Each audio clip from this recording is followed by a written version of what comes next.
मनोज जरांगे पाटील यांचा एक व्हिडिओ भाजपच्या नेत्या चित्रा वाघ यांनी शेअर केला होता। या व्हिडिओद्वारे मनोज जरांगे यांनी मुख्यमंत्री देवेंद्र फडणवीस यांच्या आईबाबत अपशब्द वापरले असं चित्रा वाघ यांनी म्हटलं। चित्रा वाघ यांच्या या ट्विटनंतर भाजपाचे आमदार प्रसाद लाड यांनी मनोज जरांगेंवर हल्लाबोल केला।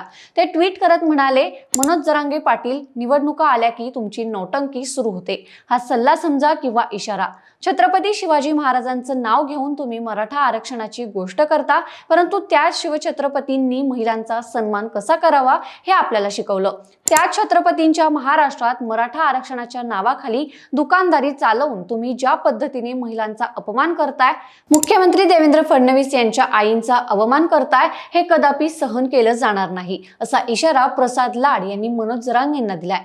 ज्या शरद पवारांनी एवढे वर्ष मराठा समाजाला आरक्षण दिलं नाही, त्यांचं नाव तुम्ही का घेत नाही, असा सवाल करत निवडणुका आल्या की तुमची नौटंकी सुरू होते, असा हल्लाबोल केलाय।